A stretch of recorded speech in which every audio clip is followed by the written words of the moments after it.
Praise the Lord. പ്രസിദ്ധമായ എബ്രായർ 11 വിശ്വാസത്തിൻ്റെ സാക്ഷികളെ കൊണ്ട് സമ്പന്നമാണ് പഴയ നിയമം.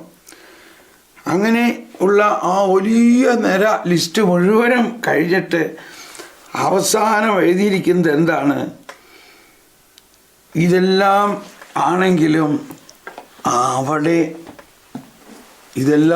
ആണെങ്കിലും ആ വിശ്വാസം അതിൻ്റെ പൂർണ്ണതയിൽ എത്തുന്നത് ക്രിസ്തുവിലൂടെയാകുന്നു എന്നതാണ്.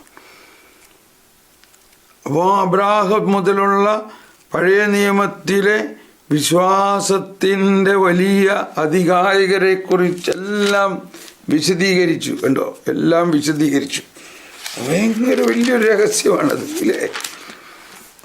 അബ്രാഹത്തിൻ്റെ വിശ്വാസത്തെക്കുറിച്ച് പറഞ്ഞു, അത് കഴിഞ്ഞിട്ട് മോശ, അത് കഴിഞ്ഞിട്ട് അവസാനം പറഞ്ഞു എന്താ പറയേണ്ടത്, കൂടുതലായി എന്താണ് ഞാൻ പറയേണ്ടത്. ഗിദയോൻ, ബാറാഖ്, സാംസൺ, ജഫ, ദാവീദ്, സാമുവൽ, ഇങ്ങനെ ഇതെല്ലാം പറഞ്ഞതിന് ശേഷം 39-ാമത്തെ വചനത്തിൽ പറയാണ്, വിശ്വാസം മൂലം ഇവരെല്ലാം അംഗീകാരം പ്രാപിച്ചെങ്കിലും, പ്രൈസ് ദ ലോർഡ്, വാഗ്ദാനം ചെയ്യപ്പെട്ടത് പ്രാപിച്ചില്ല. വലിയ രഹസ്യമാണത്. വിശ്വാസം മൂലം ഇവരെല്ലാം അംഗീകാരം പ്രാപിച്ചെങ്കിലും വാഗ്ദാനം ചെയ്യപ്പെട്ടത് പ്രാപിച്ചില്ല. കാരണം നമ്മെ കൂടാതെ അവർ പരിപൂർണരാകപ്പെടരുത്. നമ്മെ കൂടാതെ, അതായത് പുതിയ നിയമത്തിൽ യേശുക്രിസ്തുവിൽ വിശ്വസിക്കുന്ന നമ്മെ കൂടാതെ അവർ പരിപൂർണരാകപ്പെടരുത് എന്ന് കണ്ട് ദൈവം നമുക്കായി കുറെ കൂടി ശ്രേഷ്ഠമായവ നേരത്തെ കണ്ടുവച്ചിരിക്കുന്നു. സ്നേഹമുള്ളവരെ, കണ്ടോ,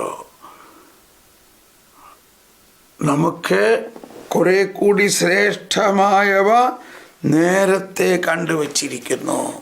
എന്നിട്ട് 12-ാം അധ്യായത്തിൽ 2-ാമത്തെ വചനമാണ്, നമ്മുടെ വിശ്വാസത്തിൻ്റെ നാഥനും അതിൻ്റെ പൂർണ്ണതയിലെത്തിക്കുന്നവനുമായ യേശുവിനെ മുന്നിൽ കൊണ്ട് വേണം നാം ഓടാൻ.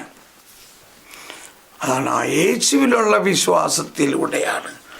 ആ യേശുവിനെ സ്വീകരിക്കുന്നവനും യേശുവിനെ കാണുന്നവനിലുമാണതാണ്.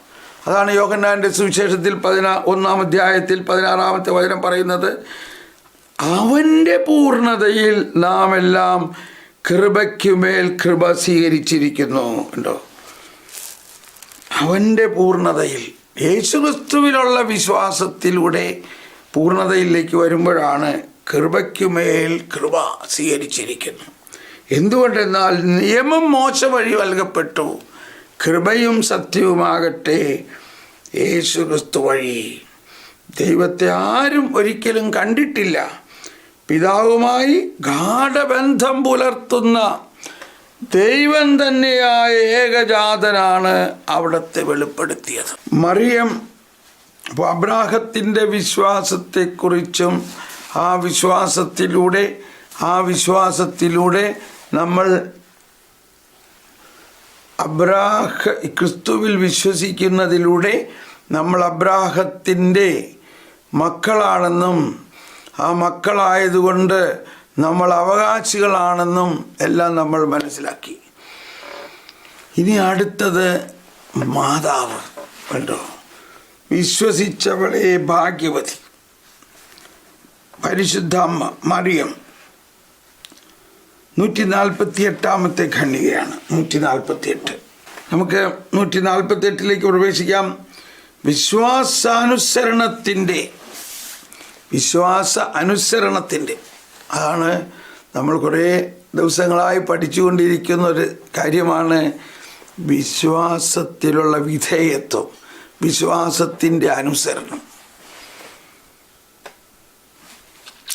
ആ വിശ്വാസ അനുസരണത്തിൻ്റെ ഒരു ഏറ്റവും വലിയ എംബോഡിമെൻറ്റ്, മോഡലാണ് പരിശുദ്ധ അമ്മ. വിശ്വാസാനുസരണത്തിൻ്റെ ഏറ്റവും പൂർണ്ണമായ മൂർത്തീഭാവമാണ് കന്യകാമറിയം. എംബോഡിമെൻറ്റ്, പൂർണ്ണമായ മൂർത്തീഭാവമാണ്. അതാണ് നമ്മൾ കൊന്ത ചെല്ലുന്നുണ്ട്. നമ്മൾ കൊന്ത ചെല്ലുമ്പോൾ ആദ്യത്തെ 3 നന്മോൻ നേറിയും ചെല്ലണ നേരത്ത് എന്താ പ്രാർത്ഥിക്കണത്? വിശ്വാസം, പ്രത്യാശ, സ്നേഹം. ഈ 3 തിയോളജിക്കൽ ദൈവിക പുണ്യങ്ങളെ ആണ് ആദ്യം നമ്മൾ പ്രാർത്ഥിക്കുന്നത് മാതാവിൻ്റെ മധ്യസ്ഥതയിൽ. അപ്പം നമ്മുടെ വിശ്വാസാനുസരണത്തിൻ്റെ ഏറ്റവും പൂർണ്ണമായ മൂർത്തിഭാവമാണ് കന്യകാമറിയം. ദൈവത്തിനൊന്നും അസാധ്യമല്ല. അപ്പോൾ ദൈവത്തിനൊന്നും അസാധ്യമല്ല എന്ന് വിശ്വസിക്കുകയും, ഇതാ കർത്താവിൻ്റെ ദാസി, നിന്റെ വചനം പോലെ എന്നിൽ സംഭവിക്കട്ടെ എന്ന് പറഞ്ഞുകൊണ്ട് തൻ്റെ സമ്മതം നൽകുകയും ചെയ്ത ഗബ്രിയേൽ ദൂതൻ നൽകിയ സന്ദേശവും വാഗ്ദാനവും വിശ്വാസപൂർവ്വം സ്വീകരിച്ചു. കർത്താവ് അരുളി ചെയ്ത കാര്യങ്ങൾ നിറവേറുമെന്ന് വിശ്വസിച്ചവൾ ഭാഗ്യവതി എന്ന് പറഞ്ഞുകൊണ്ട് എലിസബത്ത് മറിയത്തെ അഭിവാദനം ചെയ്തു. ഈ വിശ്വാസ നിമിത്തമാണ് പരിശുദ്ധ കന്യകാമറിയത്തെ എല്ലാ തലമുറകളും ഭാഗ്യവതി എന്ന് പ്രകീർത്തിക്കുന്നത്. അപ്പോൾ നമ്മൾ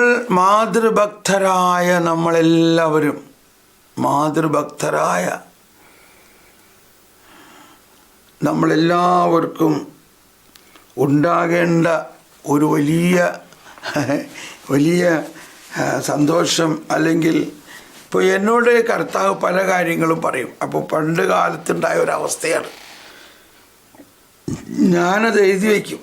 അപ്പോൾ ആദ്യ കാലങ്ങളിൽ ഇതെനിക്ക് വിശ്വസിക്കാൻ പറ്റില്ല, ഇതൊക്കെ സംഭവിക്കുമെന്ന്. ഇങ്ങനെ സംഭവിക്കും, ഇത് ചെയ്യുന്നു എന്നൊക്കെ എഴുതുന്നുണ്ട്. കർത്താവ് പറയുന്നത് കേൾക്കുന്നുണ്ട്, പക്ഷേ എനിക്കത് വിശ്വസിക്കാൻ പറ്റുന്നില്ല. ദൈവമേ, ഞാനങ്ങ് ഭയങ്കരമായിട്ട് പ്രാർത്ഥിച്ചു. അപ്പോഴാണ് എനിക്ക് മാതാവിൻ്റെ വലിയ സഹായം കിട്ടി. ഈ വചനം, കർത്താവ് അരുളി ചെയ്ത കാര്യങ്ങൾ വിശ്വസിച്ചവളെ നീ ഭാഗ്യവതി. അങ്ങനെ ഞാനൊരു തത്വം കണ്ടുപിടിച്ചു. ഞാനത് പല പ്രാവശ്യം പറഞ്ഞിട്ടുള്ളതാണെങ്കിൽ ഇപ്പോൾ വീണ്ടും ഒന്ന് റിപ്പീറ്റ് ചെയ്യാൻ എനിക്ക് തോന്നുകയാണ്. അതായത്, കർത്താവ് അരുളി ചെയ്ത കാര്യങ്ങളെ എവിടെയൊക്കെ സംഭവിച്ചെന്നുള്ളത് സുവിശേഷത്തിൽ നോക്കി ഞാൻ പഠിക്കാൻ തുടങ്ങി. അപ്പോൾ ഉദാഹരണത്തിന്, നമ്മൾ ടിപ്പോളജിയെക്കുറിച്ച് പറഞ്ഞപ്പോൾ, അല്ലെങ്കിൽ ടൈപ്പോളജിയെക്കുറിച്ച് പറഞ്ഞപ്പോൾ അത് മനസ്സിലാക്കിയതാണ്. അപ്പോൾ ആ ടൈപ്പോളജി പഠിക്കുമ്പോൾ, അതായത് പുതിയ നിയമത്തിലെ ഒരു ഭാഗം, പൗസേ പിതാവ് സ്വപ്നത്തിൽ മാലാഖ പറഞ്ഞു, നീ വിഷമിക്കേണ്ട, നിൻ്റെ ഭാര്യ ഗർഭിണിയായിരിക്കുന്നത് പരിശുദ്ധാത്മാവിലൂടെയാണ്. അത് കഴിഞ്ഞിട്ട് പറയുകയാണ്, ഇത് പ്രവാചകർ പറഞ്ഞ വചനം പൂർത്തിയാകാൻ വേണ്ടിയിട്ടാണ്. എന്നിട്ട് ആ വചനം അവിടെ പറഞ്ഞിരിക്കുകയാണ്, കന്യക ഗർഭം ധരിച്ചൊരു പുത്രനെ പ്രസവിക്കുമെന്ന് പറഞ്ഞപ്പെട്ടിരിക്കുന്നത് പൂർത്തിയാകാൻ വേണ്ടിയിട്ടാണ്. എവിടെയാ അത് എഴുതിയിരിക്കണേ എന്ന് കണ്ടുപിടിക്കണം. അപ്പോൾ അതിൻ്റെ ഫുട് നോട്ടിൽ നോക്കിക്കഴിഞ്ഞാൽ മനസ്സിലാവും, അത് ഏശയ്യായിൽ പറഞ്ഞിരിക്കുന്ന, ഏശയ്യ 7-ാം അധ്യായം 14. എന്നിട്ട് ഞാൻ ഏശയ്യായുടെ പുസ്തകം നോക്കിയിട്ട്, ആദ്യം ഏശയ്യ ഏത് കാലഘട്ടത്തിലാണ് ജീവിച്ചത്? ഏശയ്യ യേശുവിന് 700 വർഷത്തിന് മുൻപാണ് ജീവിച്ചത്. ഏശയ്യ ഈ സംഭവം നടക്കുന്നതിന് 700 വർഷത്തിന് മുമ്പ് ജീവിച്ചിരുന്ന ഏശയ്യായിലൂടെ അരുളി ചെയ്യപ്പെട്ട വചനം ഇപ്പോൾ മാലാഖ ഔസേപ്പിനോട് പറയുകയാണ്, ഈ വചനം പൂർത്തിയാകാൻ പോവുകയാണ്. ഔസേപ്പ് ചാടി എഴുന്നേറ്റു, ഒരു കുതിപ്പ്. എനിക്കതുപോലെ ഒരു കുതിപ്പുണ്ടായി. ഞാനപ്പോൾ അന്ന് പരിശുദ്ധാത്മാവ് ഏശയ്യായിലൂടെ പ്രവചിച്ചത്, ഇപ്പോൾ അതേ പരിശുദ്ധാത്മാവ്, അതേ ഈശോ മിശിഹ തന്നെ ഇവിടെ മാലാഖ പറയുന്നതിലൂടെയും മറിയത്തിൽ ഇവിടെ പൂർത്തിയാക്കുകയാണ്. അപ്പോ കർത്താവ് അരുളി ചെയ്ത കാര്യം സംഭവിക്കും. കർത്താവ് 700 വർഷം മുമ്പ് അരുളി ചെയ്ത കാര്യം ഇപ്പോൾ സംഭവിക്കണം. അത് കഴിഞ്ഞ് അടുത്ത അധ്യായത്തിൽ ഒരു പാരഗ്രാഫ്, ആദ്യം മത്തായിയുടെ സുവിശേഷത്തിൽ 2-ാം അധ്യായത്തിൽ, ജ്ഞാനികൾ ജെറുസലേം ദേവാലയത്തിൽ വന്നു, രാജാവിനെ കണ്ടു. എന്താ വിശേഷം? എന്താ? അയ്യോ, നിങ്ങൾക്കറിയില്ലേ, ഈ കിഴക്ക് ഒരു നക്ഷത്രം കണ്ടിട്ടാണ് ഞങ്ങൾ വന്നിരിക്കുന്നത്. ജൂദായിലൊരു രാജാവ് ജനിക്കുന്നു. യൂദായിലെ രാജാവോ? യൂതന്മാർക്ക് രാജാവോ? ഉടനെ ആകെ ഹെരോദേസ് അപ്സെറ്റായി. ഇവിടെ വേറൊരു രാജാവ് ജനിക്കാൻ പോണെന്ന്. അപ്പോൾ ഹെരോദേസ് ഉടനെ പ്രധാന പുരോഹിതന്മാരെയും ജ്ഞാനികളെല്ലാം, ഇയാൾ എന്താ ഈ പറയണത് കണ്ടോ? അപ്പോൾ ഹെരോദേസിന് യാതൊരു ഐഡിയയുമില്ല ഈ ദൈവവചനത്തെക്കുറിച്ചോ അരുളപ്പാടിനെക്കുറിച്ചോ ഒന്നും. അപ്പോൾ ജ്ഞാനികളും പ്രധാന പുരോഹിതന്മാരും പറഞ്ഞു, ശരിയാണ് രാജാവേ, അങ്ങനെ എഴുതപ്പെട്ടിട്ടുണ്ട്. ഓ ബെത്ലഹേം എഫാത്താ, നീ യൂദയ നഗരങ്ങളിൽ ഏറ്റവും ചെറുതാണെങ്കിലും നിന്നിൽ നിന്നായിരിക്കും രാജാവ് ഭരിക്കാൻ പോകുന്നത്. എഴുതപ്പെട്ടിട്ടുണ്ടോ? അത് എഴുതപ്പെട്ടു നീച്ചിപ്പോ എന്താ? ഹെരോദേസിന് അത് എഴുതി നീച്ചിപ്പോ എന്താ? പക്ഷേ അത് സംഭവിക്കും. ബെത്ലഹേം എഫാത്ത. അപ്പോൾ ഈ യഹൂദ പുരോഹിതന്മാർക്കും പ്രധാന പുരോഹിതന്മാരെല്ലാം അത് പറഞ്ഞു. എവിടെയാണ് എഴുതിയിരിക്കുന്നത്? അതിൻ്റെ ഫുട് നോട്ട് നോക്കൂ. മിക്ക പ്രവാചകന്റെ പുസ്തകം 1-ാം അധ്യായത്തിൽ അല്ലെങ്കിൽ 5-ാം അധ്യായത്തിൽ 1-ാമത്തെ വചനം. യൂദയായിലെ ബെത്ലഹേമേ, നീ യൂദയായിലെ പ്രമുഖ നഗരങ്ങളിലൊട്ടും താഴെയല്ല. എൻ്റെ ജനമായ ഇസ്രായേലിനെ നയിക്കാനുള്ളവൻ എന്നിൽ നിന്നാണ് ഉദ്ഭവിക്കുന്നത്. അപ്പോൾ അത് എവിടെ എഴുതിയേക്കണെന്ന് അതിൻ്റെ താഴെ നോക്കിയിട്ട് കണ്ടുപിടിച്ചു. മിക്ക പ്രവാചകന്റെ പുസ്തകത്തിൽ ആണ് എഴുതിയിരിക്കുന്നത്. മിക്ക പ്രവാചകൻ എന്നാണ് ജീവിച്ചത്. അതതിൻ്റെ ആമുഖത്തിൽ നോക്കി. അപ്പോൾ മിക്ക പ്രവാചകനും ഈ യെശയ്യായുടെ കാലഘട്ടത്തിൽ തന്നെയാണ് ഏതാണ്ടൊക്കെ. നോക്കിയപ്പോൾ അതും ശരിയാണ്. അപ്പോൾ മിക്ക പ്രവാചകനിലൂടെ എഴുതപ്പെട്ടിരിക്കുകയാണ്. ഈ ബെത്ലഹേം എന്ന ഈ ചെറിയ പട്ടണത്തിൽ നിന്ന് ആയിരിക്കും, അവിടെ ആയിരിക്കും, ബെത്ലഹേമിലായിരിക്കും ഉണ്ണി, അതായത് രാജാവ് ജനിക്കാൻ പോകുന്നത്. ഇത്ര കൃത്യമായിട്ട് 700 വർഷത്തിന് മുമ്പ് എഴുതിയിരിക്കുന്നു. ഞാൻ കുറച്ച് നേരം അങ്ങ് സ്തംഭിച്ചിരുന്നു. ദൈവമേ, 700 വർഷത്തിന് മുൻപ് മിക്ക പ്രവാചകനിലൂടെ കർത്താവ് അരുളി ചെയ്ത ആ വചനമനുസരിച്ച് ജ്ഞാനികളെ അയച്ചിരിക്കുന്നു ആ സ്ഥലത്തേക്ക് കൊണ്ടുവരാൻ. ഇതാ എവിടെയോ ആയിരുന്ന, നസ്രത്തിലായിരുന്ന യൂദയായിൽ നിന്നും ഇതാ ഔസേപിതാവിനെയും മാതാവിനെയും ഇവിടേക്ക് കൊണ്ടുവന്നിരിക്കുന്നു. ആ കാലിത്തൊഴുത്ത് കൃത്യമായിട്ട് കാണിച്ചു കൊടുത്തിരിക്കുന്നു. അവിടെ ഇതേ ഉണ്ണി ജനിക്കാൻ പോകുന്നു. അപ്പോൾ എൻ്റെ വിശ്വാസത്തെ വർദ്ധിപ്പിച്ച വലിയ ഒരു പഠന ശൈലിയാണിത്. എന്ത് വിശ്വസിക്കണോ? ദൈവത്തിൽ വിശ്വസിക്കണോ? ശരി, നല്ല കാര്യം. പിശാചും അങ്ങനെ വിശ്വസിക്കുന്നുണ്ടെന്ന്, ദൈവം ഉണ്ടെന്ന്. ദൈവം അരുളി ചെയ്ത കാര്യങ്ങൾ സംഭവിക്കും എന്ന് വിശ്വസിക്കണം. ദൈവം പ്രവാചകരിലൂടെ അരുളി ചെയ്തു, അത് യേശയ്യ എന്തൊക്കെ എഴുതി വച്ചിട്ടുണ്ട് എന്ന് പറഞ്ഞ് അതിനെ തള്ളിക്കളഞ്ഞാൽ നമ്മളെ പരിശുദ്ധാത്മാവിനെ അപ്പോൾ നമ്മുടെ വിശ്വാസവർദ്ധനവിനെ ഈ മാതാവിലുണ്ടായ ഈ തത്വം, മാതാവിൻ്റെ തത്വം കർത്താവ് അരുളി ചെയ്തു എന്നാൽ പിന്നെ പറയണ്ട, അത് അങ്ങനെ തന്നെ സംഭവിക്കും. എന്ത് സംഭവിക്കുന്നു? പരിശുദ്ധാത്മാവിലൂടെ മറിയം ഗർഭിണിയാവുന്നോ? അതെ, അത് തന്നെ. പരിശുദ്ധാത്മാവ് ഗർഭിണിയാക്കുന്നോ? ഒരു പുരുഷനില്ലാതെ എങ്ങനെ ഗർഭം ധരിക്കും?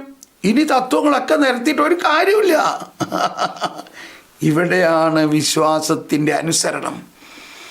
മറിയം അത് കേട്ട പാടെ പുരുഷനെ ഞാൻ അറിയില്ലല്ലോ എന്ന് പറഞ്ഞു. അത് കഴിഞ്ഞപ്പോൾ മാലാഖ പറഞ്ഞു, നീ പുരുഷനിലൂടെയല്ല പരിശുദ്ധാത്മാവിലൂടെ നീ ഗർഭിണിയാവും.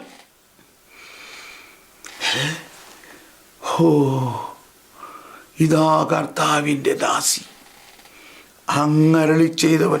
അങ്ങയുടെ വചനം എന്നിൽ പൂർത്തിയാകട്ടെ എന്ന് പറയുമ്പോൾ ഉടനെ മറിയത്തിന് ഈ വചനങ്ങളൊക്കെ ഓർമ്മ വന്ന് കാണും.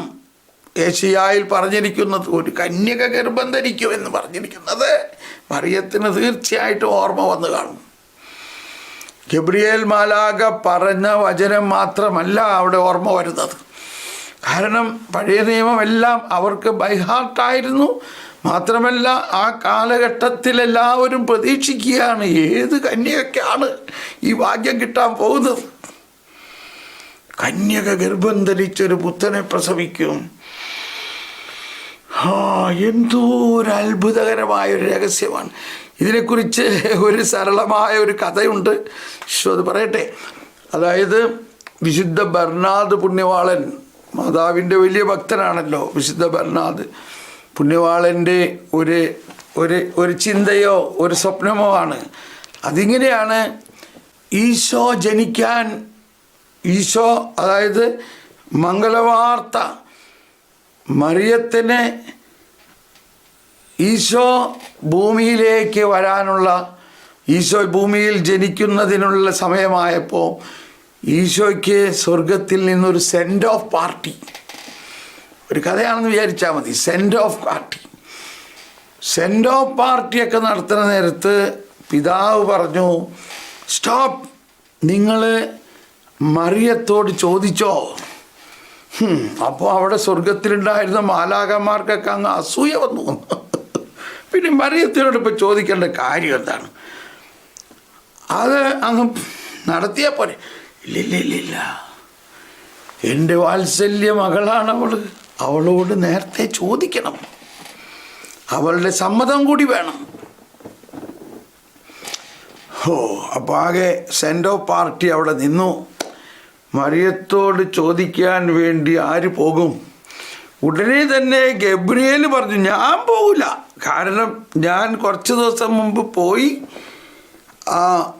സക്കറിയായുടെ അടുത്ത് ചെന്ന് പറഞ്ഞിട്ട് അദ്ദേഹം വിശ്വസിച്ചില്ല. ഇനി ഈ കൊച്ചു പെണ്ണ് വിശ്വസിക്കോ? ഈ സക്കറിയ ഇത്രയും വലിയ ഒരു പുരോഹിതനായിരുന്നിട്ട് പോലും കർത്താവ് അരുളി ചെയ്ത കാര്യം വിശ്വസിച്ചില്ല. അവസാനം ഞാൻ എൻ്റെ വായെന്ന് പറയേണ്ടി വന്നു. കർത്താവ് അരുളി ചെയ്തത് വിശ്വസിക്കാഞ്ഞത് കൊണ്ട് നീ ഊമനായി പോകുന്നു. എനിക്ക് വയ്യ, ഞാൻ പോകില്ല. അപ്പോഴേക്കും മറ്റ് മാലാഖമാരെല്ലാവരും കൂടി പറഞ്ഞു, അയ്യോ ഗബ്രിയേലേ, അങ്ങനെ പറയല്ലേ, നിനക്കാണ് നാട്ടിൽ പോയി പരിചയം, നീ തന്നെ പോകാണ്ട് പറ്റില്ല, നിനക്കാണ് അവിടേക്ക് പോകാനുള്ള. അങ്ങനെ അവസാനം ഗബ്രിയേൽ പറഞ്ഞു, ഞാൻ പോകാം. അങ്ങനെ ഇതാ സ്വർഗം മുഴുവനും നോക്കി നിൽക്കുകയാണ്. ഗബ്രിയേൽ ചെല്ലുകയാണ് മറിയത്തിൻ്റെ അടുത്തേക്ക്. ചിലപ്പോൾ ചില പ്രൊട്ടസ്റ്റന്റ് സഹോദരന്മാരൊക്കെ എന്നോട് ചോദിക്കും, നിങ്ങൾ എന്തിനാണ് ഈ മറിയത്തിനെ ഇങ്ങനെ ആരാധിക്കുന്നത് അല്ലെങ്കിൽ വണങ്ങുന്നത്? അപ്പോൾ ഞാൻ എൻ്റെ ആദ്യത്തെ മറുപടി ഇതായിരുന്നു, ഞാൻ എന്ത് പറയാനാ, ഈ മാലാഖ സ്വർഗത്തിൽ നിന്ന് വന്നിട്ട് മറിയത്തിൻ്റെ അടുത്ത് ചെന്നിട്ട് പറയാണ്, കൃപ നിറഞ്ഞവളെ നിനക്ക് സ്വസ്തി എന്ന് പറഞ്ഞുകൊണ്ട് മറിയത്തെ കുമ്പിടുന്നു, മറിയത്തെ വണങ്ങുന്നു. ഞാൻ ആ മാലാഖയുടെ പുറകെ നിൽക്കുന്നേ ഉള്ളൂ, അല്ലാണ്ട് എനിക്കത് അറിഞ്ഞൂടാ. സ്വർഗത്തിൽ നിന്ന് വരുന്നൊരു മാലാഖ ഈ ഭൂമിയിലെ ഈ കൊച്ചു പെണ്ണിനെ മറിയത്തിൽ ദൈവത്തെ കാണുന്നു, കൃപ കാണുന്നു. കൃപ നിറഞ്ഞവളെ നിനക്ക് സ്വസ്തി എന്ന് പറഞ്ഞുകൊണ്ട് അവളെ വണങ്ങുന്നു. അത് ഹിന്ദിയിലാണ് അതിൻ്റെ രസം. ഹിന്ദിയിൽ പ്രണാം മരിയ കൃപാപൂർണ്ണ എന്നാണ് പറയണേ, പ്രണാം മരിയ കൃപാപൂർണ്ണ. അപ്പം ഞാൻ ആ മാലാഖയുടെ കൂടെ നിൽക്കണമെന്നേ ഉള്ളൂ. എന്നിട്ട് അപ്പോൾ സ്വർഗം മുഴുവൻ നോക്കിക്കൊണ്ടിരിക്കുകയാണ്. മറിയം എന്ത് പ്രത്യുത്തരം ചെയ്യാൻ പോകുന്നു? സക്കറിയ പറഞ്ഞ മാതിരി എങ്ങാനും പറയോ? അപ്പോൾ ഇതാ ഈശോ അവിടെ റെഡിയായിട്ട് നിൽക്കുകയാണ്. ഭൂമിയിലേക്ക് വരാനായിട്ട്, അതായത് മനുഷ്യാവതാരത്തിന് വേണ്ടിയിട്ട് മാലാഖമാരെല്ലാം റെഡിയായിട്ട് നിൽക്കുകയാണ്. അപ്പോൾ ഗബ്രിയേൽ ചെന്ന് മറിയത്തോടിത് പറഞ്ഞപ്പോൾ ഈ സംഭാഷണം ഉണ്ടായി. അതെങ്ങനെ സംഭവിക്കും? ഞാനൊരു പുരുഷനെ അറിയില്ലല്ലോ. ഓ, സമാധാനമായി ഗബ്രിയേലിന്. അപ്പോൾ ഗബ്രിയേൽ ഉടനെ പറഞ്ഞു, അത് പുരുഷനിലൂടെ അല്ല, പരിശുദ്ധാത്മാവ് നിന്റെ മേൽ വരും, അത്യുന്നതൻ്റെ ശക്തി നിന്റെ മേൽ ആവസിക്കും. അങ്ങനെയാണ് ഇതുണ്ടാകാൻ പോകുന്നത്. അതെയോ?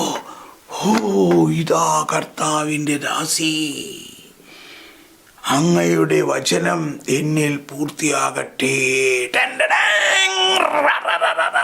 ഉടനെ സ്വർഗം മുഴുവനും വാദ്യവേഷങ്ങളോടെ സന്തോഷിച്ചു. ഇതാ മനുഷ്യാവതാരം സംഭവിക്കുന്നു. സ്വർഗം മുഴുവനും ഈ കൊച്ചു പെൺകുട്ടിയിലേക്ക് നോക്കുകയാണ്. അതാണ് ദൈവകൃപ നിറഞ്ഞവളെ എന്ന് പറഞ്ഞ എൻ്റെ അർത്ഥം. ഈ ഗബ്രിയേൽ മോളിൽ നിന്ന്, സ്വർഗത്തിൽ നിന്ന് വന്ന ഗബ്രിയേൽ. ഈ സ്വർഗം എന്നൊക്കെ പറയുമ്പോൾ ഞാനിങ്ങനെ മുകളിൽ കാണിക്കുന്നതിൻ്റെ അർത്ഥം മനസ്സിലായല്ലോ. ആ ത്രിത്വത്തിൽ നിന്നും, ആ ദൈവീകതയുടെ പൂർണ്ണതയിൽ നിന്ന്, ആ സിംഹാസനത്തിൽ നോക്കിയിരുന്ന അവിടെ നിന്ന് വന്നപ്പോൾ ആ സ്വർഗം പോലെ തന്നെ ഈ കൊച്ചു പെണ്ണിൻ്റെ അകത്തുണ്ട്. ഗബ്രിയേൽ കണ്ടിട്ടങ്ങ് കണ്ണഞ്ചിച്ചു പോയി. ഉടനെ താണു വണങ്ങി. ഇത് ഈ പുതിയ നിയമത്തിൻ്റെ, അല്ലെങ്കിൽ ഈശോ മിശിഹായിലൂടെ അവതരിക്കപ്പെടാൻ പോകുന്ന പുതിയ വിശ്വാസത്തിൻ്റെ, ഈശോ മിശിഹ എന്താ കൊണ്ടുവന്നേ? അതാണ് ഗലാത്യ ലേഖനം 3-ാം അധ്യായം 23 നമ്മൾ ഇന്നലെയൊക്കെ പറഞ്ഞു.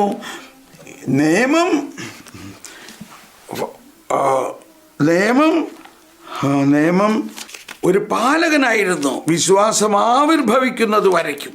കണ്ടോ, ഇവിടെ വിശ്വാസം ആവിർഭവിക്കുന്നു. എന്താ വിശ്വാസം ആവിർഭവിക്കുന്നു എന്ന് പറഞ്ഞതിൻ്റെ അർത്ഥം? ക്രിസ്തു വരാൻ പോകുന്നു. ആ ക്രിസ്തു വരുന്നതിൻ്റെ ഒരുക്കത്തിൽ തന്നെയാണ് വിശ്വാസത്തിൻ്റെ ആവിർഭാവം. ഇപ്പോൾ മറിയത്തിൽ ഉണ്ടായ ആ വിശ്വാസം ആ നിയമത്തിൻ്റെ വിശ്വാസമല്ല, ക്രിസ്തുവിലുള്ള വിശ്വാസമാണ്. മറിയത്തിൽ ഇവിടെ ഉണ്ടായത് 3:21. വിശ്വാസം ആവിർഭവിക്കുന്നതിന് മുമ്പ് നമ്മൾ നിയമത്തിൻ്റെ കാവലിലായിരുന്നു, വിശ്വാസം വെളിപ്പെടുന്നത് വരെ നിയന്ത്രണാധീനരായി കഴിയുകയും ചെയ്തു. അപ്പോൾ തന്നിമിത്തം നമ്മൾ വിശ്വാസത്താൽ നീതീകരിക്കപ്പെടേണ്ടതിന് ക്രിസ്തുവിൻ്റെ ആഗമനം വരെ. അപ്പോൾ ക്രിസ്തുവിൻ്റെ ആഗമനം ക്രിസ്തുവിൻ്റെ ആഗമനം ഉണ്ടായിപ്പോൾ. ഇപ്പോൾ ഒരു യുഗം വേറെയായി. ഈ പഴയ നിയമത്തിലെ എല്ലാ പ്രവാചകന്മാരുടെയും ഉണ്ടായിരുന്ന വിശ്വാസവും അത് വാഗ്ദാനത്തിലായിരുന്നു. എന്നാൽ ആ വാഗ്ദാനമനുസരിച്ചുള്ള ക്രിസ്തുവിൻ്റെ വരവാണ്, അതിലാണ് മറിയം വിശ്വസിക്കുന്നത്. അപ്പോൾ വാഗ്ദാനത്തിലുള്ള വിശ്വാസം, എന്നാൽ ആ വാഗ്ദാനം സംഭവിക്കുന്നതിൻ്റെ പ്രധാന സംഭവമാണ് മറിയം. അതാണ് മറിയത്തിൻ്റെ വിശ്വാസത്തിൻ്റെ പ്രത്യേകത. ഇപ്പോൾ ക്രിസ്ത്യാനികളായ നമ്മളിൽ അബ്രാഹത്തിൻ്റെ മക്കളായതിൻ്റെ പേരിൽ അബ്രാഹത്തിന് കൊടുത്ത വിശ്വാസം തീർച്ചയായിട്ടും നമ്മളിലുണ്ട്. അത് മാത്രമല്ല, ആ വിശ്വാസത്തേക്കാൾ ശക്തമായ, അതിൻ്റെ എല്ലാം പൂർണ്ണത വന്ന വിശ്വാസത്തിൻ്റെ നാഥനായ നമ്മുടെ ക്രിസ്തുവിലുള്ള വിശ്വാസം. അപ്പോൾ നമ്മൾ വീണ്ടും വിശ്വസിച്ചവൾ ഭാഗ്യവതി എന്നെല്ലാം നമ്മൾ പറയുമ്പോൾ വളരെ അധികം ആഴമായി അതിൽ ചിന്തിക്കണം. എന്താ വിശ്വസിച്ചത്? അബ്രാഹത്തിനും ആ പഴയ നിയമത്തിലെ വിശ്വാസത്തിൻ്റെ പിതാക്കന്മാരുടെക്കാൾ വലിയ ഒരു പുതിയ വിശ്വാസമാണ് പുതിയ നിയമത്തിൽ. അതാണ് എബ്രായ ലേഖനം 11-12 തമ്മിലുള്ള വ്യത്യാസം. എബ്രായർ 11 അത് മുഴുവനും പറഞ്ഞിരിക്കുന്നു. പക്ഷെ എന്നിട്ട് അവസാനം പറഞ്ഞത്, അവർക്കെല്ലാം ലഭിച്ച വിശ്വാസത്തേക്കാൾ ശ്രേഷ്ഠമായ ഒന്ന് നമുക്ക് വേണ്ടി മുൻകൂട്ടി ഒരുക്കിയിരിക്കുന്നു. അത് വിശ്വാസത്തിൻ്റെ നാഥനായ ക്രിസ്തുവിൽ, നാഥനും അതിനെ പൂർണ്ണതയിലെത്തിക്കുന്നവനുമായ യേശു ക്രിസ്തുവിലുള്ള വിശ്വാസമാണ്. അതാണ് മറിയത്തിൻ്റെ വിശ്വാസം. ഇവിടെ മറിയത്തിൻ്റെ വിശ്വാസം, വിശ്വാസാനുസരണത്തിൻ്റെ ഏറ്റവും പൂർണ്ണമായ മൂർത്തീഭാവമാണ് കന്യകാമറിയം. എന്താണ്? ദൈവത്തിനൊന്നും അസാധ്യമല്ല. ഇത് നമ്മൾ കേട്ടു ഇന്നലെ. സാറയും അബ്രാഹവുമായിട്ടുള്ള സംസാര സമയത്ത് കർത്താവിൻ്റെ ദൂതൻ പറഞ്ഞതാണ്, ദൈവത്തിനൊന്നും അസാധ്യമല്ലല്ലോ. എന്നാൽ അതിൻ്റെ ഒരു പുനർധ്വനി, ഒരു എക്കോ കൂടുതൽ ശക്തമായി ഇവിടെ വരികയാണ്. അവിടെ അബ്രാഹത്തിലും സാറയ്ക്ക് ഗർഭധാരണ ശക്തി ഇല്ലാതിരിക്കെ സാറ ഗർഭം ധരിച്ചു എന്നതൊരു വശം. അതായത് സാറയ്ക്ക് ഗർഭം അല്ലെ, ഗർഭപാത്രം, സോറി, അതെപ്പോഴും തെറ്റിപ്പോണ ഒരു വാക്കാണ്. ഉദരം അല്ലെങ്കിൽ ഗർഭപാത്രം, ഉദരം വരണ്ടിരിക്കെ എന്നാണ്. ഉദരം വരണ്ടിരിക്കുന്നു, ഗർഭപാത്രം വരണ്ടു. അതായത് മെനസ്ട്രേഷൻ പീരീഡ് ഇല്ല എന്ന് പറഞ്ഞാൽ ഓവറിയിൽ നിന്നും ഓവം പുറപ്പെടുന്നില്ല. അതില്ലാതെ അവൾ ഗർഭം ധരിച്ചു. ദൈവത്തിന് വല്ലതും അസാധ്യമാണോ? ഇവിടെ പുരുഷ ബീജമില്ലാതെ മറിയം ഗർഭം ധരിക്കും എന്ന് പറയണം. കണ്ടോ, ഒരു പുരുഷ ബീജമില്ലാതെ മറിയം ഗർഭം ധരിക്കും എന്ന് പറയണം. ആലോചിച്ച് നോക്കി, ഇത് എന്താണ് ഈ പറയണത്? ഞാനൊരു പുരുഷനെ അറിയില്ലല്ലോ. വേണ്ട, ഇത് വലിയ പദ്ധതിയാണിത്. പുരുഷന്റെ ബീജത്തിലൂടെ അല്ലാതെ ജീവന്റെ ദാതാവ് തന്നെയായ നമ്മുടെ ഡോമിനം വിഫിക്കാന്തത്തിൽ ജോൺ പോൾ രണ്ടാമൻ മാർപ്പാപ്പ വളരെയധികം വിസ്തരിച്ച് പറഞ്ഞിട്ടുള്ളൊരു ഘടകമാണ് പരിശുദ്ധാത്മാവിലൂടെ മറിയം ഗർഭിണിയായി എന്ന് പറയുന്നത്. ജീവദാതാവായ പരിശുദ്ധാത്മാവിൻ്റെ ഏറ്റവും വലിയ പ്രവൃത്തിയാണ് പുത്രൻ തമ്പുരാനെ മനുഷ്യനായി അവതരിപ്പിക്കുന്നതിൽ പരിശുദ്ധാത്മാവ് മറിയത്തിൻ്റെ ഗർഭത്തിൽ പ്രവർത്തിച്ചത്. Praise the Lord. പരിശുദ്ധാത്മാവിൻ്റെ ജീവദാതാവ്. ആർക്കാ ഇവിടെ ജീവൻ ആദ്യം കൊടുക്കണേ? ജീവദാതാവായ പരിശുദ്ധാത്മാവ്.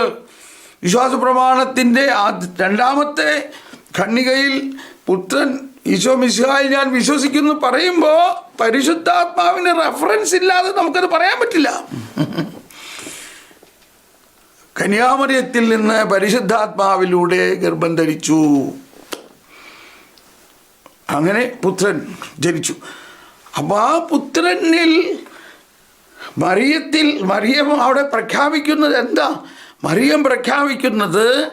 മറിയം പറയുന്നത് ഞാൻ വിശ്വസിക്കുന്നു എന്ന് പറയുമ്പോൾ മറിയത്തിൻ്റെ ഹൃദയത്തിൽ കൃത്യമായിട്ട് പരിശുദ്ധാത്മാവാകുന്ന ഒരു വ്യക്തി ആണ് മറിയത്തെ ഗർഭിണിയാക്കാൻ പോകുന്നതെന്ന് മറിയത്തിന് കൃത്യമായ വിശ്വാസം വന്നു. ഒരു പുരുഷനെ ഞാൻ അറിയില്ല. ഇതും പരിശുദ്ധ ജോൺ പോൾ രണ്ടാമൻ മാർപ്പാപ്പയുടെ മറ്റൊരു പ്രബോധനമാണ്. പരിശുദ്ധാത്മാവ് ഒരു വ്യക്തിയാണെന്ന് കൃത്യമായി പ്രഖ്യാപിക്കപ്പെടുന്ന ഒരു നിമിഷമായിരുന്നു അത്. ഞാനൊരു വ്യക്തിയെ അറിയില്ലല്ലോ എന്ന് പറയുമ്പോൾ മാലാഖ പറയാണ്, പരിശുദ്ധാത്മാവ് നിന്റെ മേൽ വരും. ആ പരിശുദ്ധാത്മാവാകുന്ന വ്യക്തി, ആ വ്യക്തി നിന്നുമായിട്ട് സംയോജിച്ച് നീ ഗർഭിണിയാകും. ഇത് വിശ്വസിക്കണമെങ്കിൽ അതാണ് വിശ്വാസം എന്ന ദാനത്തിൻ്റെ ഉള്ളടക്കം. അബ്രാഹാം മകനെ അറക്കാൻ ചെന്നപ്പോൾ അബ്രാഹാം വിശ്വസിച്ചു, ഞാൻ എൻ്റെ മകനെ അറുത്താലും ദൈവം അവനെ ഉയർപ്പിക്കാൻ കഴിവുള്ളവനാണ് എന്ന് അബ്രാഹാം വിശ്വസിച്ചു. ഇവിടെ മറിയം വിശ്വസിക്കുകയാണ്, ഞാനൊരു പുരുഷനെ അറിയില്ല. പക്ഷേ മാലാഖ പറയാണ്, പരിശുദ്ധാത്മാവാകുന്ന വ്യക്തി നിന്റെ മേൽ വരും, അവനിലൂടെയാണ് നീ ഗർഭിണിയാകാൻ. അപ്പോൾ ഇവിടെ പരിശുദ്ധാത്മാവ്, ജോൺ പോൾ രണ്ടാമൻ മാർപ്പാപ്പ കൃത്യമായി പറയുന്നുണ്ട്, പരിശുദ്ധാത്മാവ് ഒരു അരൂപിയാണ്. നമ്മൾ പരിശുദ്ധാത്മാവിനെ കുറിച്ച് പലതും കേൾക്കുന്നുണ്ട്. അത് കാറ്റ് പോലെയാണ്, അത് തീ പോലെയാണ്, അത് വെള്ളം പോലെയാണ്, അത് പ്രാവ് പോലെയാണ്. എന്നാൽ ഇവിടെ പരിശുദ്ധാത്മാവ് ഒരു വ്യക്തിയായിട്ടും പരിശുദ്ധാത്മാവ് ദൈവപുത്രനെ മറിയത്തിൽ ഉരുവാകുന്നതിനെ, മറിയത്തെ ഗർഭിണിയാക്കുന്ന ഒരു വ്യക്തിയായിട്ട് ഇത് മറിയം അങ്ങ് വിശ്വസിക്കുന്നു. അതാണ് ആ വിശ്വാസം. അപ്പോൾ അതാണ് ഇൻകാർണേഷനെ കുറിച്ച്, മനുഷ്യാവതാരത്തെക്കുറിച്ച് ഒരുപാട് കാര്യങ്ങൾ പഠിക്കാനുണ്ട്. മനുഷ്യാവതാരത്തെക്കുറിച്ചുള്ള സഭയുടെ പ്രബോധനങ്ങൾ നോക്കുമ്പോൾ അതിൽ വളരെ പ്രധാന ഒരു ഘടകമാണ് പരിശുദ്ധാത്മാവിൻ്റെ ഘടകം. പരിശുദ്ധാത്മാവ് മറിയത്തിൽ അതാണ് നമ്മൾ പ്രാർത്ഥനയിൽ നോക്കി കർത്താവിൻ്റെ നമ്മളിങ്ങനെ അടിച്ച് പിന്നിച്ച് പോവുകയാണ്. കർത്താവിൻ്റെ മാലാഖ പരിശുദ്ധ മറിയത്തോട് വചിച്ചു. മറിയം പരിശുദ്ധാത്മാവിലൂടെ ഗർഭിണിയായി. ഈ പ്രാർത്ഥന തന്നെ ഒന്ന് ശരിക്ക് പ്രാർത്ഥിക്കും.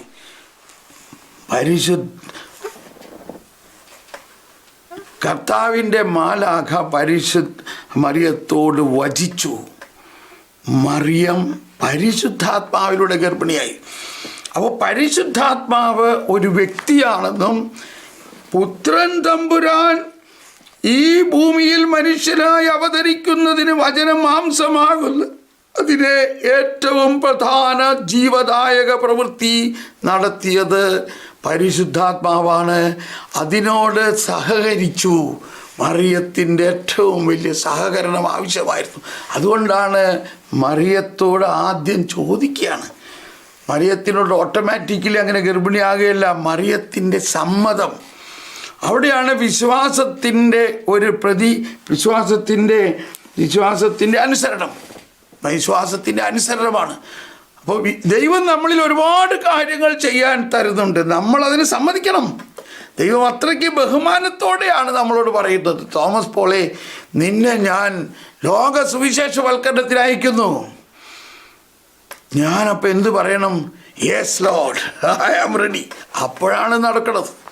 അല്ലെങ്കിൽ പിന്നെ ലോക സുവിശേഷം പറഞ്ഞു ഞാൻ ഈ ചേന്നമംഗലത്ത് ജീവിച്ചോളാം, ഈ ചേന്നമംഗലത്ത് ആ സ്കൂളും ആ പള്ളിയും ആ വീടും അവിടെ ഞാൻ നടന്നോളാം.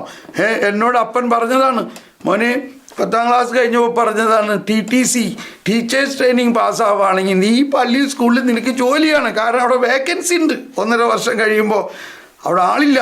നീ 1.5 വർഷം പഠിച്ചാൽ മതിടാ, നിനക്ക് ഈ പള്ളി സ്കൂളിൽ ജോലി കിട്ടും. അന്ന് അപ്പം പറഞ്ഞതാണ്, നിൻ്റെ ജീവിതകാലം മുഴുവനും നിനക്ക് പിന്നെ എങ്ങും പോകണ്ട, ഒരു ചായ കുടിക്കാൻ പോലും കാശ് ചിലവാകില്ല. ഞാൻ അപ്പോഴത്തന്നെ എൻ്റെ അകത്തുനിന്ന് പറഞ്ഞു, എൻ്റെ അപ്പോൾ എൻ്റെ ജീവിതം ഈ ചേന്നമംഗലത്തെ ഈ എൻ്റെ വീടും ഈ പള്ളി സ്കൂളും ഈ പള്ളിയുമായിട്ട് അങ്ങനെ കിടക്കാനാണോ എന്ന് എനിക്ക് സംശയം. എനിക്ക് തോന്നുന്നത് ഞാൻ ലോകം മുഴുവൻ, ഞാൻ അന്ന് പറഞ്ഞു പോയത് അങ്ങനെ, ഞാൻ ലോകം മുഴുവനും പോകണം. അപ്പൻ അത് കഴിഞ്ഞിട്ട് ഒന്നും മിണ്ടിയില്ല, ഒരിക്കലും എന്നോട് പറഞ്ഞിട്ടില്ല. പിന്നെ അപ്പോൾ ദൈവം നമ്മളോട് വലിയ കാര്യങ്ങൾ പറയും, അതിന് സമ്മതം കൊടുക്കണതാണ് വിശ്വാസത്തിൻ്റെ പ്രത്യുത്തരം. നമ്മുടെ വിശ്വാസം വളരണമെങ്കിൽ ഇപ്പോൾ നമ്മൾ പറഞ്ഞു വന്നു, ദൈവമേ മുന്നോട്ട് ഒരുപാട് പോയില്ല, എങ്കിലും നമ്മുടെ വിശ്വാസം വളരണമെങ്കിൽ 2 കാര്യം ഇപ്പോൾ നമ്മൾ, ഒന്ന്, ദൈവം പറയണത് കേൾക്കണം. ഇനി കേൾക്കുന്നുണ്ടാവും എന്ന് വിചാരിച്ചോ, നമ്മൾ കേൾക്കുന്നുണ്ടാവും, പക്ഷെ നമുക്കത് ആദ്യം സമ്മതിക്കാൻ പറ്റില്ല. ഇപ്പം മാതാവ് എന്തുകൊണ്ട് സമ്മതിച്ചു? മാതാവിന് ആ കൃപ കിട്ടിയത് കൊണ്ടാണ്. നമുക്കും ആ കൃപ തന്നിട്ടുണ്ട്. ഇനി ആ കൃപയിൽ നമ്മൾ വളർന്നിട്ട് അത് എങ്ങനെ സമ്മതിക്കാൻ പറ്റുമെന്നുള്ളതിൻ്റെയാണ് ആദ്യം ഞാൻ പറഞ്ഞ ആ ടെക്നിക്ക്. എന്താണ് ആ ടെക്നിക്ക്? കർത്താവ് അരുളി ചെയ്ത കാര്യങ്ങൾ സംഭവിക്കും എന്ന് വിശ്വസിച്ചവളെ നീ ഭാഗ്യവതി എന്ന് ചുമ്മാ വായിച്ചാൽ പോരാ, അതിൻ്റെ ഒരു പ്രാക്ടിക്കൽ ആണ് ഞാൻ നിങ്ങളോട് പറഞ്ഞത്. ഇത് നിങ്ങൾ ഇന്ന് തന്നെ ചെയ്യണം. ഇന്ന് തന്നെ ഞാൻ ആ ടൈപ്പോളജി പറഞ്ഞതാണ്. നിങ്ങൾ ചെയ്തിട്ടില്ലെങ്കിൽ ആ പുതിയ നിയമത്തിൽ മത്തായി മുതൽ വായിച്ചിട്ട് ഓരോ പാരഗ്രാഫിലും കർത്താവ് അരുളി ചെയ്തു, പ്രവാചകൻ പറഞ്ഞു എന്ന് പറയുന്നിടത്ത് വരുമ്പോൾ അതിൻ്റെ അടിക്കുറിപ്പ് നോക്കിയിട്ട് ഏത് പ്രവാചകൻ എന്ന് പറഞ്ഞു എന്ന് കണ്ടുപിടിച്ചിട്ട് മറിച്ചും തിരിച്ചും അയ്യോ ആ പ്രവാചകൻ പറഞ്ഞത് പൂർത്തിയായി എന്ന് മനസ്സിലാക്കി കഴിയുമ്പോൾ ആ പ്രവാചകനിലൂടെ അരുളി ചെയ്ത പരിശുദ്ധാത്മാവും കർത്താവ് ഈശോ മിശിഹായും തന്നെയാണ് അതിവിടെ പൂർത്തിയാക്കുന്നത്. അപ്പോൾ നമ്മുടെ മൈൻഡ് സെറ്റിംഗ്, നമ്മുടെ ബോധ്യത്തിലൊരു വലിയ വ്യത്യാസം ഉണ്ടാവും, വലിയ വ്യത്യാസം ഉണ്ടാവും. ഞാനിത് ഒരുപാട് എക്സസൈസ് ചെയ്യിപ്പിച്ചിട്ടുള്ളതാണ്. പലരും അതിനെക്കുറിച്ച് പറഞ്ഞു. ഒരിക്കൽ ഒരു തിയോളജി പഠിച്ച ഒരു സഹോദരി പറഞ്ഞു, എൻ്റെ തോമസ് പോളെ, ഞാൻ 4 വർഷം തിയോളജി പഠിച്ചതാണെങ്കിലും അന്നൊന്നും ഇങ്ങനൊരു കാര്യത്തെക്കുറിച്ച് ആരും പഠിപ്പിച്ചില്ല. മാത്രമല്ല അന്ന് 4 വർഷം പഠിച്ചപ്പോൾ കിട്ടിയ വിശ്വാസത്തിൻ്റെ വളർച്ചയേക്കാൾ കൂടുതൽ ഈ ഒറ്റ നിമിഷം കൊണ്ട് എനിക്ക് കിട്ടിയെന്നാണ് പറയുന്നത്. അത് നമ്മുടെ അകത്തുണ്ടാവണ ഒരു വലിയൊരു ചലനമാണത്. അതെന്താണെന്ന് മനസ്സിലാക്കണമെന്നുണ്ടെങ്കിൽ അത് ചെയ്തേ മനസ്സിലാവൂ. അതാണ് ഈ സങ്കീർത്തന വചനങ്ങളെല്ലാം വായിച്ചിട്ട് അതിൻ്റെ ഈശോ പറഞ്ഞിരിക്കുന്ന കാര്യങ്ങൾ സംഭവിച്ചത് മനസ്സിലാക്കി. അപ്പോൾ ഇങ്ങനെ നിങ്ങൾ ഇന്ന് തന്നെ ചെയ്യണം കേട്ടോ. ഇന്ന് തന്നെ നിങ്ങൾ ചെയ്യണം. നിങ്ങൾ ഒറ്റ അടിക്ക് നിങ്ങൾ അങ്ങ് ഉയരണത് മനസ്സിലാവും, വിശ്വാസത്തിലൊരു ഉയർച്ച. ഇനി അടുത്തത്, നിങ്ങളോട് കർത്താവ് പറഞ്ഞിട്ടുണ്ടാകും കുറേ കാര്യങ്ങളൊക്കെ. അതിനകത്ത് എന്തെങ്കിലും ചെയ്യാൻ വിട്ടുപോയിട്ടുണ്ടോ, അല്ലെങ്കിൽ സമ്മതിക്കാതിരുന്നിട്ടുണ്ടോ? അയ്യോ എനിക്കത് പറ്റില്ല. ഇതൊരുപാട് പേർക്ക് സംഭവിക്കുന്ന കാര്യങ്ങളാണ്. പക്ഷെ അപ്പോൾ അവിടെയാണ് നമ്മുടെ പ്രത്യുത്തരം. മാതാവിൽ നിന്ന് എത്ര കൊന്ത ചെല്ലിയാലും, മാതാവിന് എന്തെല്ലാം നൊവേന ചെയ്താലും മാതാവിൽ നിന്നും കോപ്പി അടിക്കേണ്ടത്, അതായത് മാതാവിനെ അനുകരിക്കേണ്ടത് ഇതാണ്. കർത്താവ് അരുളി ചെയ്താൽ പിന്നെ ഒറ്റ നോട്ടില്ല, അത് സംഭവിക്കും എന്ന് വിശ്വസിക്കുക. അപ്പോൾ അതുകൊണ്ടാണ് അവിടെ നമുക്കൊരു കമ്പയർ ചെയ്യാൻ കൂടി ഒരു അവസരമുണ്ട്. അതിനെ കമ്പയർ ചെയ്യാൻ വേണ്ടിയിട്ടാണ് ആ ഗബ്രിയേൽ ദൂതൻ. അതിന് മുമ്പേ നമുക്കറിയാം ഗബ്രിയേൽ ദൂതൻ ഒരു അടയാളമാണ്. സക്കറിയ, ഒരു പുരോഹിതനായ സക്കറിയയുടെ അടുത്ത് വന്നിട്ട് അദ്ദേഹത്തിന് അത് സാധിച്ചില്ല. വിഷമിക്കേണ്ട, അദ്ദേഹത്തിന് ആ കൃപ കിട്ടിയില്ല എന്ന് വിചാരിച്ചാൽ മതി. മറിയത്തിനെ മുൻകൂട്ടി തയ്യാറാക്കിയിരുന്നു. അതുകൊണ്ടാണ് നമ്മളെ ആ സക്കറിയയ്ക്ക് അത് വിശ്വസിക്കാൻ പറ്റില്ല. ഞാൻ ഈ വയസ്സുകാലത്ത് എൻ്റെ ഭാര്യയ്ക്ക് വയസ്സായിരിക്കും, എങ്ങനെ ഗർഭിണിയാവും നീ പറയണേ? അപ്പോൾ മാലാഖ എന്തു പറഞ്ഞു? കർത്താവ് അരുളി ചെയ്ത കാര്യങ്ങൾ ഞാൻ പറഞ്ഞു. ഞാൻ കർത്താവിൻ്റെ സന്നിധിയിൽ നിന്ന് വന്ന ദൈവദൂതനാണ്. കർത്താവ് അരുളി ചെയ്തത് ഞാൻ പറഞ്ഞിട്ട് നീ വിശ്വസിക്കായികയാൽ ഇത് സംഭവിക്കുന്നത് വരെ നീ ഊമനായിരിക്കും. അപ്പോൾ ഇത് നമുക്ക് വരാതിരിക്കാൻ വേണ്ടിയിട്ടാണ് ഈ പറയണത്. അപ്പോൾ കർത്താവ് അരുളി ചെയ്ത കാര്യങ്ങളോട് പ്രത്യുത്തരം കൊടുക്കണം. നിങ്ങളുടെ ഹൃദയത്തിൽ ചോദിക്കുക, കർത്താവേ, എന്താണ് നീ എന്നിൽ നിന്ന് ആഗ്രഹിക്കുന്നത്? നീ എന്തിനെന്നെ സൃഷ്ടിച്ചു? പറയും, എന്തിനെന്നെ സൃഷ്ടിച്ചത്? അപ്പോഴാണ് പറയണേ, തോമസ് പോളെ, നിന്നെ സൃഷ്ടിച്ചതേ ആ ചേന്നമംഗലം ഗ്രാമത്തിൽ കിടക്കാനല്ല, അല്ലെങ്കിൽ ഈ എഞ്ചിനീയറായിട്ടിരിക്കാനല്ല, നീ ഇങ്ങനെയൊക്കെ കാശുണ്ടാക്കി നടക്കാനല്ല. എനിക്ക് നിന്നെ വേണം. എൻ്റെ വചനം പ്രഘോഷിക്കാൻ എനിക്ക് നിന്നെ വേണം. ഞാൻ ഇന്നേ വരെ വചനമൊന്നും പ്രഘോഷിച്ചിട്ടില്ല. അതൊന്നും നീ ഓർക്കണ്ട, എൻ്റെ പുറകെ വാ. ഇപ്പം നിങ്ങൾ എന്തുത്തരം കൊടുക്കും? അതാണ് വേണ്ടത്. യെസ്, ഒറ്റ വാക്കേ ഇവിടെ. നോ യെസ്, വേറെ ഒരു വാക്കില്ല എന്നാണ് പറഞ്ഞിട്ടുള്ളത്. അതേ അല്ലെങ്കിൽ അല്ല. അതെ, യെസ്. വരൂ, നമുക്ക് കർത്താവിന് നന്ദി പറയാം. നിങ്ങളെല്ലാവരെയും, പ്രത്യേകിച്ച് ഈ ഗ്രൂപ്പിലുള്ള നിങ്ങൾ ഓരോരുത്തരും ഇത്രയും ദിവസം നിന്നുകൊണ്ട് വെളുപ്പാങ്കാലത്ത് ഈ കത്തോലിക്ക സഭയുടെ മതബോധനം പഠിച്ച് വിശ്വാസത്തിൽ വളരുന്നത് എന്തിനാ?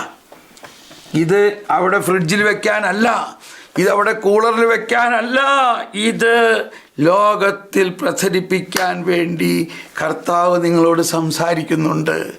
സംസാരിക്കുന്നുണ്ട്. ഇന്നലൊരു സഹോദരി പറഞ്ഞു, അവളിതെല്ലാം കേട്ടിട്ട് അങ്ങ് ഭയങ്കര എക്സൈറ്റഡ് ആയിട്ട് ആളുകളെയൊക്കെ ഫോൺ വിളിച്ച് 1 മണിക്കൂറോളം പറഞ്ഞു എന്നാ പറയണത്. എനിക്ക് പറയാതിരിക്കാൻ വയ്യ. Praise the Lord. അത് മതി, അങ്ങനെ അങ്ങ് പറയണം. കർത്താവേ, മാതാവിൻ്റെ ആദ്യത്തെ എൻകൗണ്ടർ, വചനം കർത്താവിൻ്റെ മാലാഖ പരിശുദ്ധ മറിയത്തോട് വചിച്ചു. എന്ത് സംഭവിച്ചു? മറിയം സമ്മതിച്ചു, ഇതാ കർത്താവിൻ്റെ ദാസി. മറിയം പരിശുദ്ധാത്മാവിലൂടെ ഗർഭിണിയായി. പരിശുദ്ധാത്മാവാകുന്ന വ്യക്തി മറിയത്തിൽ നിറഞ്ഞ് മറിയത്തെ ഗർഭിണിയാക്കി. അപ്പോൾ ഒരു വശത്ത് മറിയത്തിൻ്റെ വിശ്വാസം, മറുവശത്ത് പരിശുദ്ധാത്മാവിൻ്റെ പ്രവർത്തനം, അതോടൊപ്പം വചനം മാംസമായി, വചനം ഒരു മനുഷ്യനായി. ഈ 3 കാര്യങ്ങൾക്കെല്ലാം ഉണ്ടായ ഒറ്റ സൂത്രം എന്താ? മറിയം വിശ്വസിച്ചു. Praise the Lord, praise the Lord.